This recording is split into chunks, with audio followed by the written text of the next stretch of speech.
Accrochée au flanc de l'immense Chine, ce n'est qu'une minuscule péninsule rocheuse entourée de 75 îlots abrupts, fouettés par les fureurs de la mousson, et dont la superficie totale n'excède pas celle de l'ancien département de la Seine. Ces multiples criques offraient des abris propices aux jonques pirates, et on n'y comptait que 3 ou 4 villages fortifiés à cause des pirates, justement. Or, c'est par une histoire de pirates pas jolie du tout que va débuter une des aventures les plus étonnantes du prestigieux empire britannique. D'autant plus étonnante que Hong Kong est tout ce qu'il en reste aujourd'hui en 1968. Le plus piquant de l'histoire est que les pirates étaient 2 Britanniques, les honorables Jardine et Madson, qui importaient de l'opium des Indes en Chine, et que celui qui s'opposait à ce genre d'importation était pour une fois un honnête mandarin chinois qui fit détruire les stocks de drogue. Du coup, les 2 flibustiers firent appel à la Royal Navy qui écrasa sans gloire les jonques impériales. Après quoi, l'île de Hong Kong fut cédée à la couronne britannique en 1841. Puis Kowloon, le bout de la péninsule, en 1860.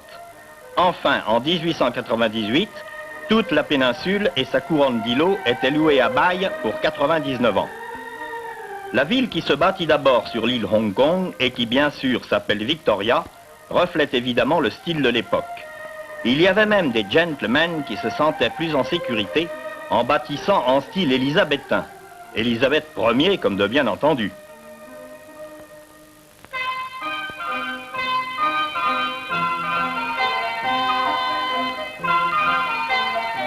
Mais dans le Hong Kong d'Élisabeth II, on ne cesse de passer du 19e au 21e siècle.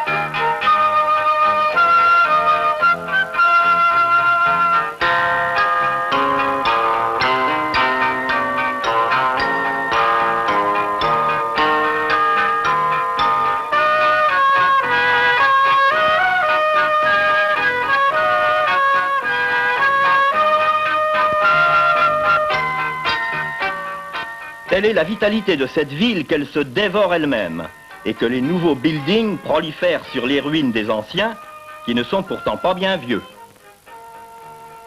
Ces buildings poussent à une rapidité ahurissante, enfermés dans leurs invraisemblables cages de bambou apparemment ficelées vaille que vaille, mais qui défient l'altitude et sur lesquels maçons, plombiers et électriciens défient le vertige, tandis que des terrassements s'aménagent sans cesse au flanc des montagnes à l'assaut desquels la ville s'élance.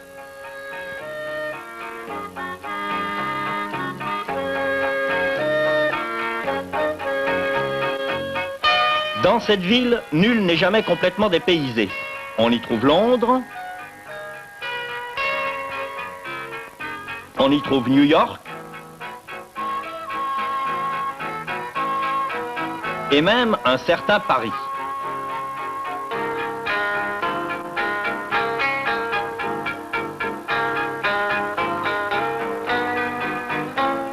Encore que le chasseur de chez Maxim's soit ici remplacé par un tonton flingueur. Quant à la Chine éternelle, elle se faufile au milieu de tout cela et toujours semblable à elle-même.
ces extraordinaires rues chinoises, on a dit qu'elles constituaient un fouillis tel qu'un dragon n'y retrouverait pas ses petits.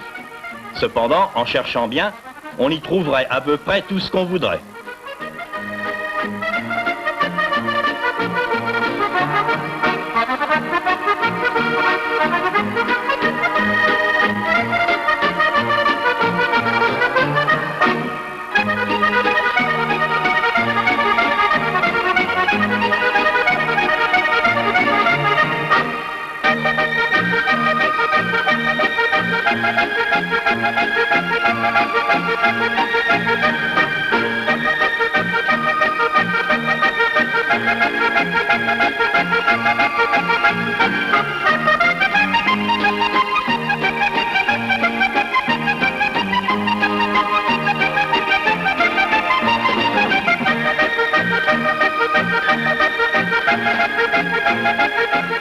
On compte à Hong Kong 30 000 Britanniques, près de 8 000 étrangers divers et 4 millions de Chinois.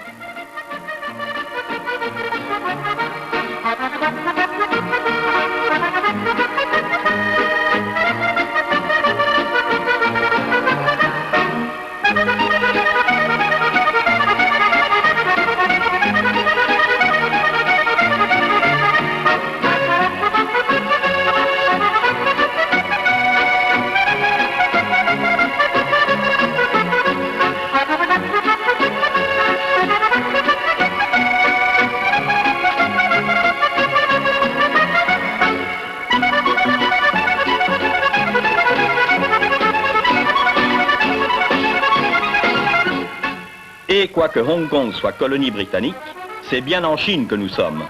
Une Chine presque plus vraie que nature.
On distingue le pavoisement festival et le pavoisement quotidien.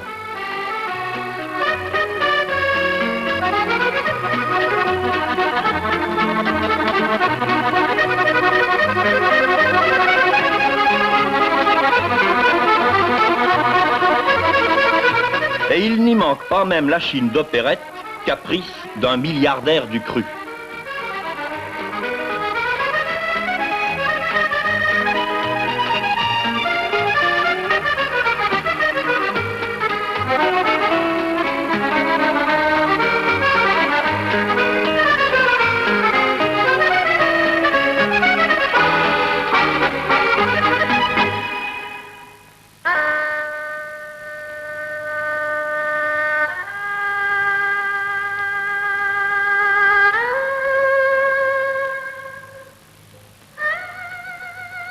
Il existe deux manières d'habiter Hong Kong. Sa flottille de pêche de près de 9000 jonques est la plus considérable de tout le Commonwealth britannique. Quant aux sampans, il est difficile de les recenser, de même que le nombre exact de la population qui vit sur l'eau. Il y a quelques années, de 2 à 300 000 à coup sûr. Maintenant encore, pas loin de 100 000.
Il y a ceux qui sont toujours pressés et ceux qui ont l'éternité devant eux.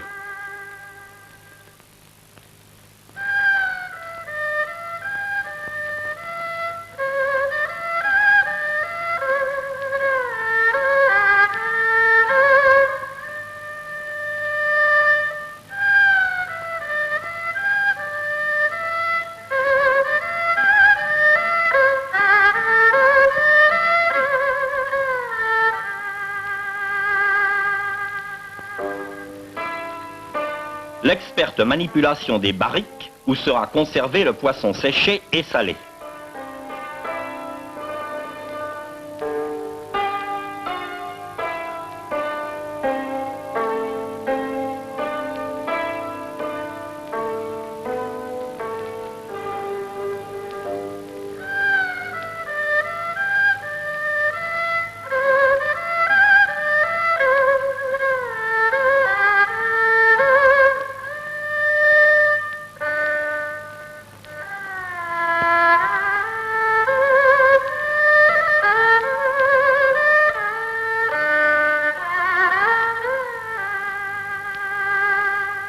Si la population flottante est en baisse, c'est qu'il arrive que la prolifération des sampans agisse à la manière de celle des cellules d'un cancer.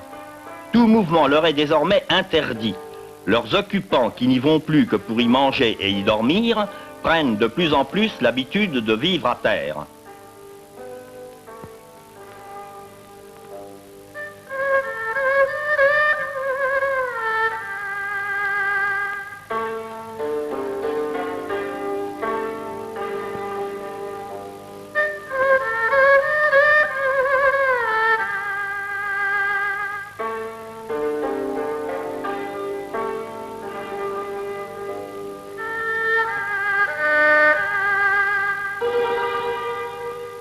Jusqu'à ce que les bulldozers viennent écraser les sampans pourris et combler la baie envasée et pestilentielle, sur laquelle de grands ensembles s'élèvent aussitôt.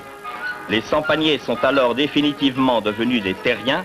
Ainsi, non seulement la ville escalade les montagnes, mais encore, elle fait reculer la mer. Des voyageurs l'ont dit, la plus belle rade du monde avec celle de Rio de Janeiro. Ce port qui voit passer des navires du monde entier semble ne jamais ralentir son activité. Et les ferryboats qui relient les deux villes jumelles, Victoria et Kowloon, se succèdent à la cadence du métro. Port franc sans taxe, c'est le paradis de tous les commerces avouables et quelquefois inavouables.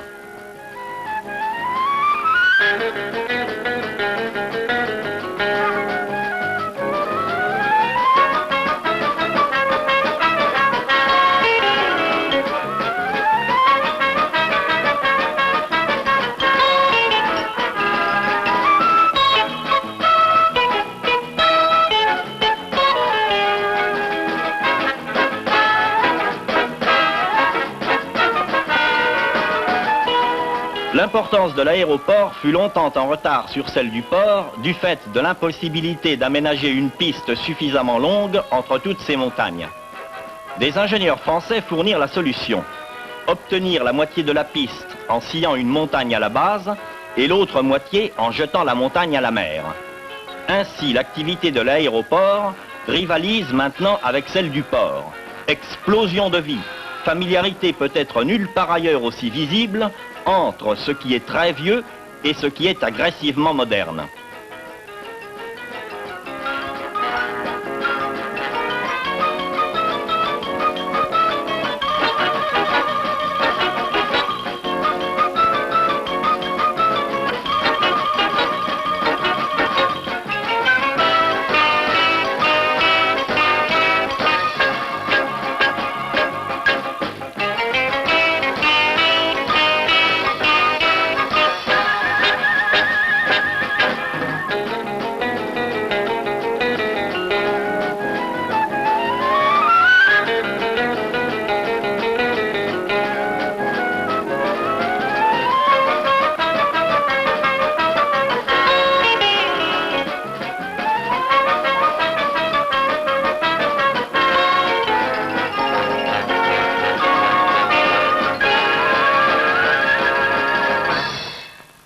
Et oui, c'est l'Angleterre qui gouverne encore ici.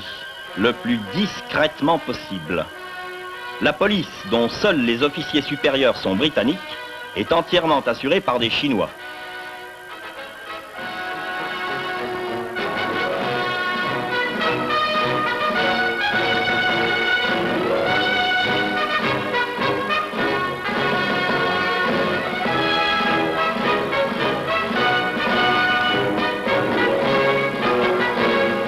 Pour consoler des inconvénients inhérents à la police, on a même institué des brigades de charme.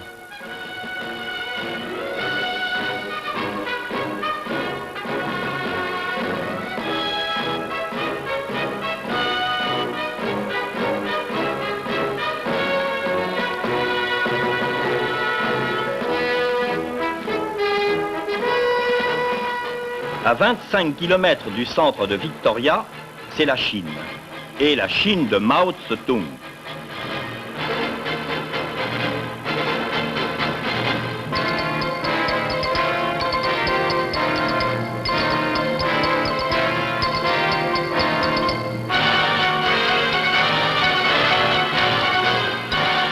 Et si le rideau de bambou est rigoureusement imperméable à toute espèce de propagande occidentale, par contre, en sens inverse, à l'ombre du libéralisme exemplaire du pavillon britannique, la propagande maoïste multiplie librement ses centres dans toutes les agglomérations de la colonie.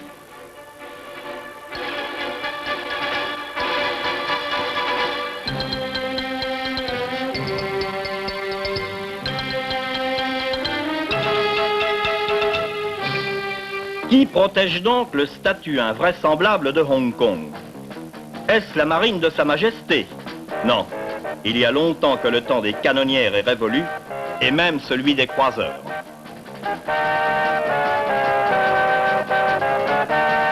Et même lorsque le porte-avions atomique américain est de passage, cela compliquerait plutôt les choses que de les arranger. Non, l'escadre qui protège Hong Kong, la voici. Il y en a 80.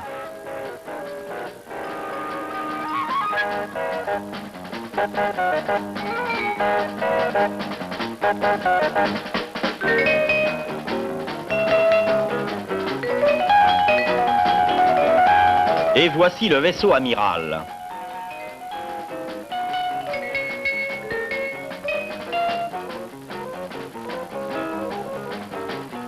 Et mieux, voici le paratonnerre, la chimère qui avale les devises fortes des pays capitalistes au profit de la Chine populaire qui contrôle encore ici une quinzaine d'autres banques.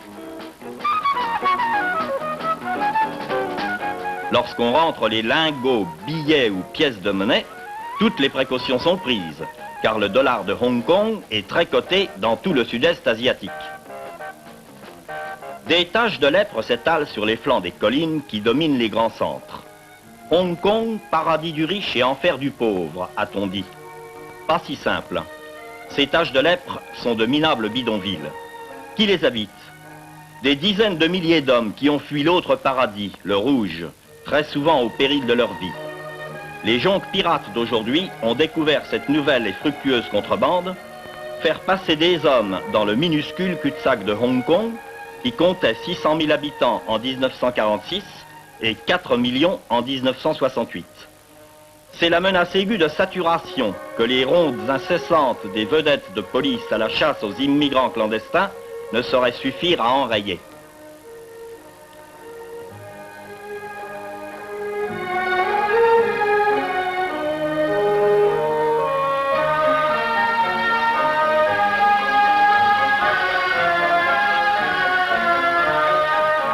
Alors le gouvernement de la colonie a entrepris bravement de faire face à la nécessité qui fait loi. Au milieu des masures, l'emplacement du futur building où seront relogés tous ces malheureux est déjà creusé. Et bientôt, le building s'élèvera.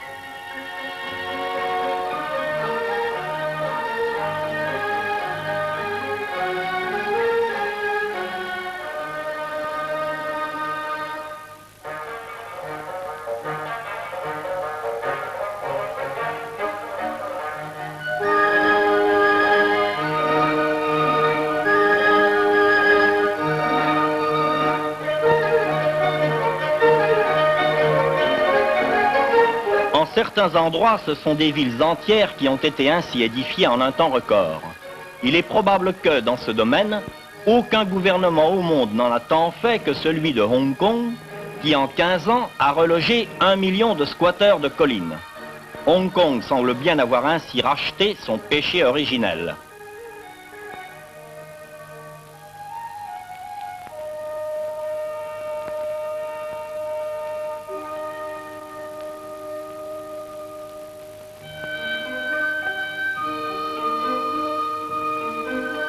Mais pas d'illusion, un bidonville de vidé sera rempli au bout de quelques mois par autant de nouveaux fugitifs de Chine rouge. Hong Kong est avant tout un énorme comptoir d'import-export et vit de son commerce.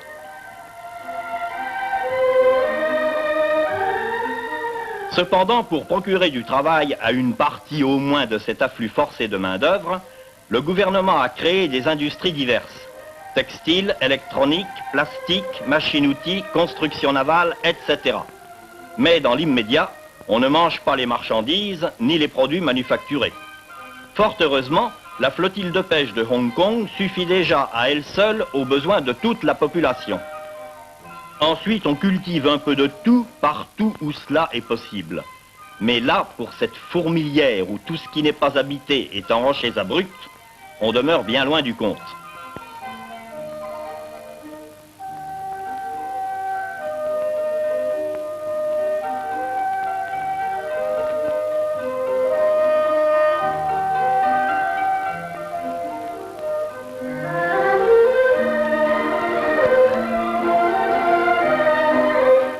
Pire encore pour la viande. On élève quelques poulets même à bord des jonques et des sampans. Alors, pour combler l'écart considérable de besoins en fait d'alimentation, force est bien de faire appel au seul arrière-pays existant, la Chine populaire, qui vend et vend cher sa viande, ses fruits et ses légumes. Ainsi, cette complicité tacite et très intéressée qui prolonge l'invraisemblable survie de ce petit bout de Chine britannique déborde les banques et s'étend au marché.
Et c'est avec tout cela qu'on peut préparer et consommer, même en pleine rue, la fameuse cuisine chinoise qui parvient à réaliser de petits régals en partant d'un peu n'importe quoi.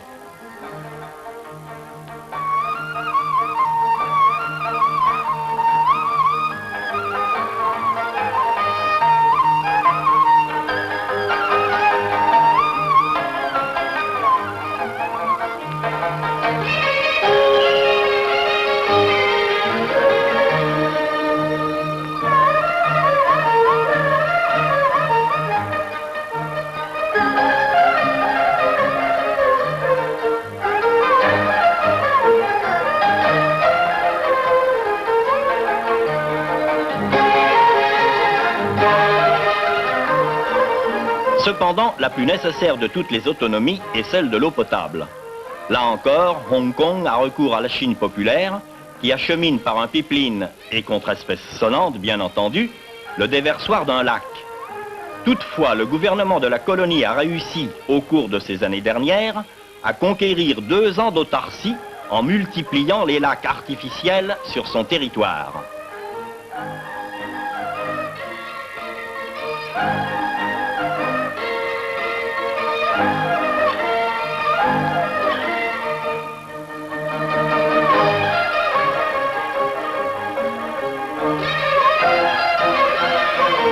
On aménage même des retenues d'eau dans les rivières à l'aide de barrages pneumatiques en nylon. Aussi n'en est-on plus aujourd'hui à l'époque où toute la vie de la colonie dépendait de la fermeture d'une vanne. Ainsi vit le grand Hong Kong et ses 4 millions d'âmes, au jour le jour, toujours gouvernés par une poignée d'Anglais qui tiennent un pari tel qu'il en devient un défi. Aujourd'hui qu'il n'y a plus d'empire, que la Home Fleet n'est plus la reine des mers, que la Chine populaire pourrait à tout moment leur couper les vivres, qu'il leur a fallu balancer toute leur morgue et qu'il ne leur reste plus que le flegme.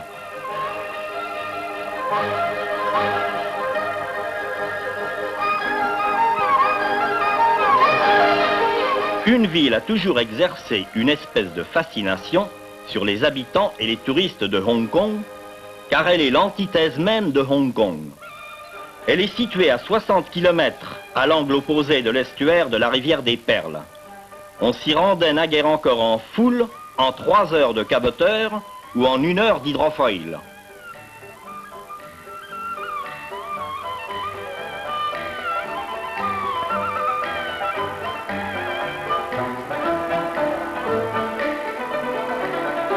Cette ville ne sert strictement à rien, mais elle existe.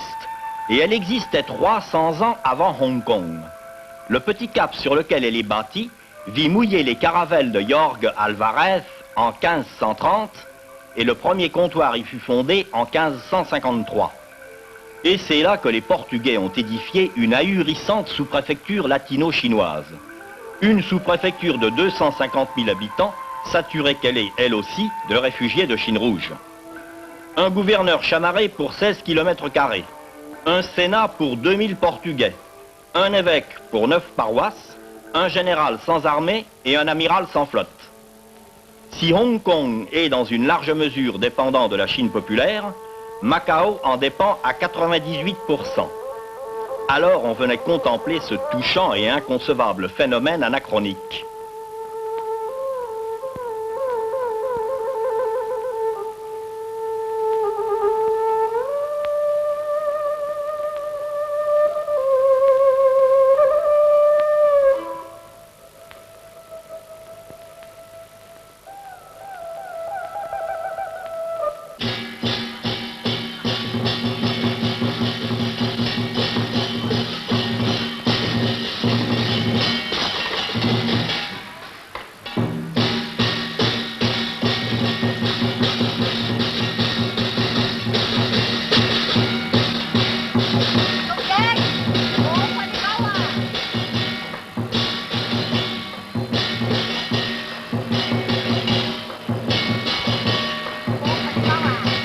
Jusqu'au jour où, en 1967, le dragon cessa brusquement d'être un dragon pour rire. Un comité révolutionnaire se constitua qui, au nom de la Chine rouge, signifia au gouverneur, dont les coulevrines ne menaçaient plus personne, qu'il n'aurait désormais qu'à signer au nom du Portugal les décisions du comité armé de la pensée de Mao Tse-tung. Tel est actuellement le statut de la ville qui fut pendant 3 siècles la base arrière des missions catholiques en Chine, qu'on appela la Rome de l'Orient, et dont l'immense cathédrale de 1602 est depuis longtemps réduite à une grandiose façade baroque. D'ailleurs, les bases arrières des missions catholiques de Chine n'avaient pas attendu ces événements pour émigrer de la cité sommeillante vers l'autre ville, celle qui montait vertigineusement, et à s'installer sans gêne à l'ombre de l'Union Jack et de la tour de la cathédrale anglicane. La plus ancienne et très modeste église catholique de Victoria, dédiée à Saint-Joseph, fut bâtie en 1871. En 1867, la préfecture apostolique de Hong Kong fut confiée aux missions étrangères de Milan, qui édifièrent la cathédrale et les bâtiments de la mission en 1888.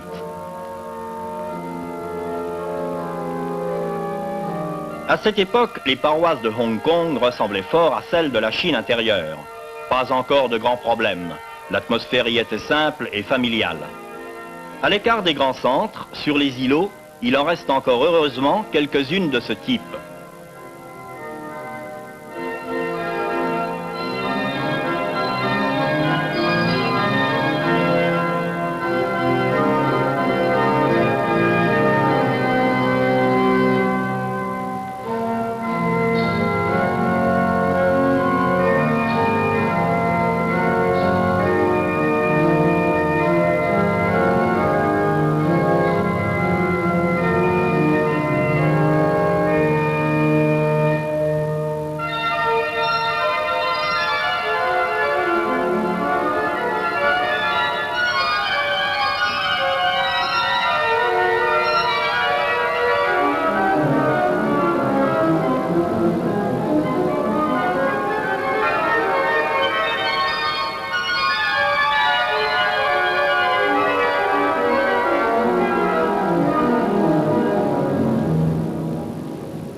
Les jours de fête, on s'en donne à cœur joie à réciter les belles prières chinoises traditionnelles.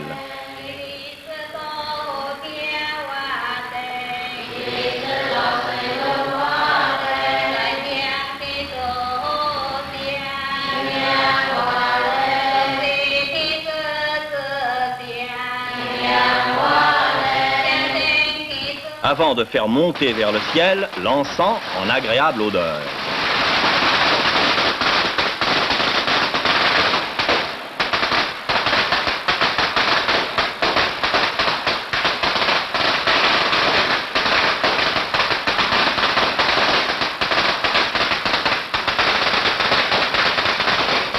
Au fur et à mesure de la croissance de Hong Kong, les églises se multiplient, reflétant leur époque respective par leur style et par leur importance.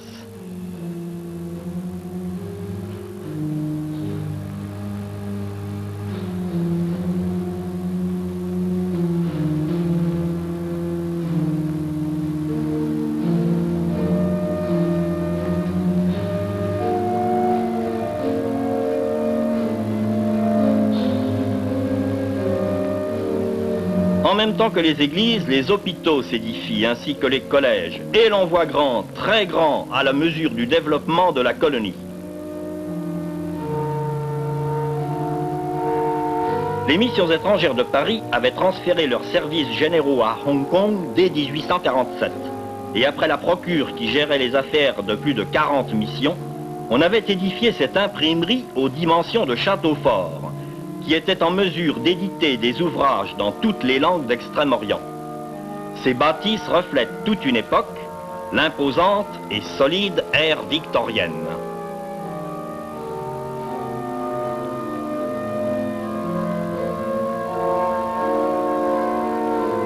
Sur cette lancée, c'est encore à Hong Kong que fut construit en 1930 le fameux séminaire constantinien avec ses toits chinois. Au moment où les Chinois adoptaient les toits européens, moins décoratifs sans doute, mais moins coûteux et plus fonctionnels. Et puis, en 1950, l'expulsion des missionnaires de Chine a apporté bien des modifications dans les activités et le style du diocèse de Hong Kong. Procure et imprimerie, dont l'importance avait perdu leur objet, étaient cédées au service de l'éducation de la colonie. Car sur place, une activité qui n'a fait que croître est celle des écoles. En effet, aujourd'hui, 60% de la population de Hong Kong est âgée de moins de 21 ans, d'où une scolarité foisonnante. Pour ne s'en tenir dans ce domaine qu'aux œuvres catholiques, leurs 210 écoles éduquent 170 000 élèves.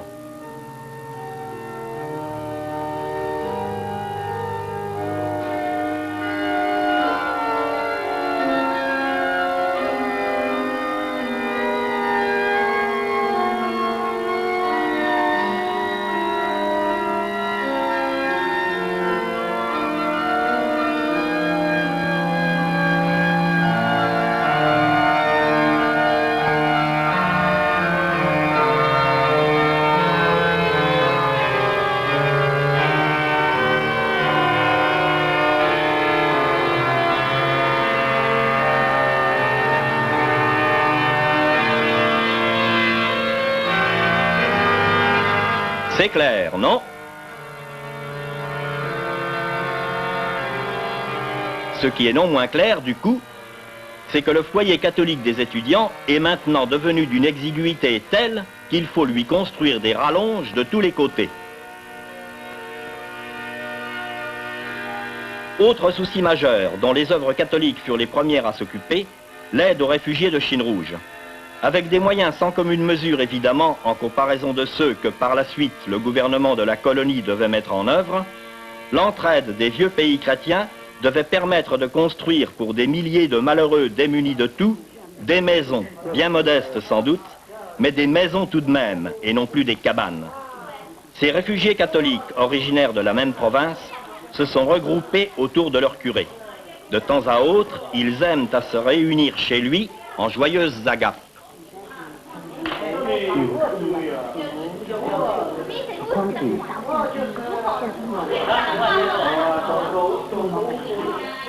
Après quoi, ils font la prière en commun.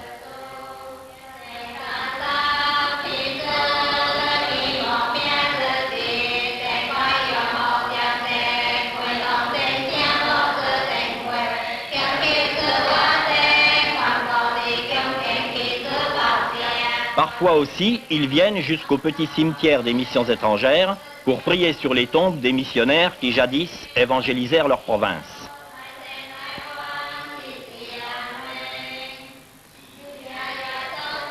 Procurer un toit décent aux réfugiés ne suffit pas.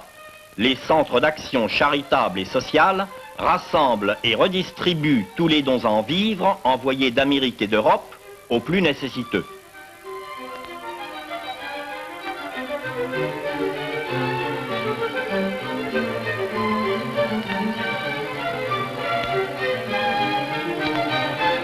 Les jours de congé, certaines écoles s'ouvrent aux enfants des bidonvilles et des sans-pans pour des cours de religion assurés par des jeunes gens de l'Action catholique. Car durant les années de 50 à 60, il y eut un mouvement de conversion assez considérable parmi les réfugiés. Et après le cours, c'est la joyeuse détente.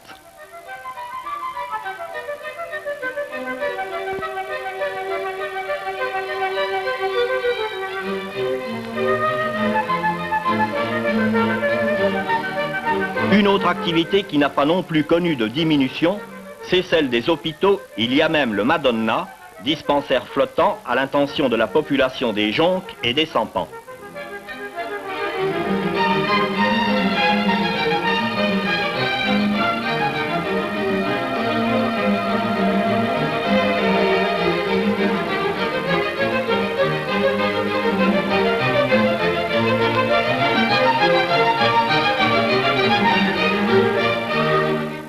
C'est dans ce même milieu qu'une intéressante expérience de vie contemplative a été tentée par les petites sœurs du père de Foucault, qui gagnent leur vie en travaillant en usine et le reste du temps vivent sur ce qu'on a appelé le plus petit monastère du monde.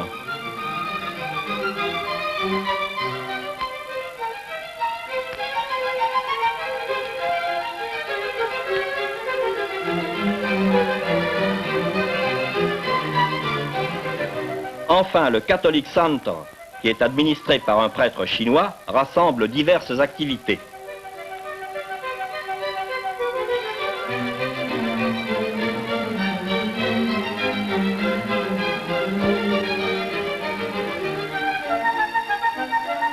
Notamment la diffusion des livres religieux.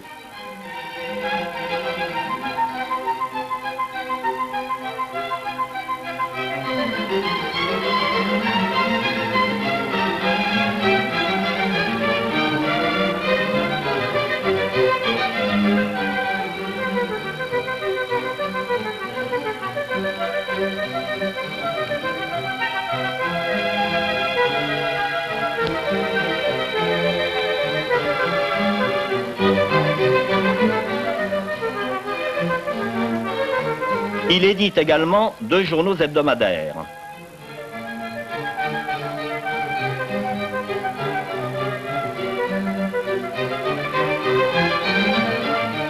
Et le Kung Kao Po. Telles sont les multiples activités du diocèse de Hong Kong, dont la pauvre cathédrale de 1888 paraît maintenant bien mesquine. Aujourd'hui, on adopte généralement la solution des ensembles paroissiaux qui réunissent en un même bâtiment église, presbytère, salle d'œuvre, école primaire et secondaire.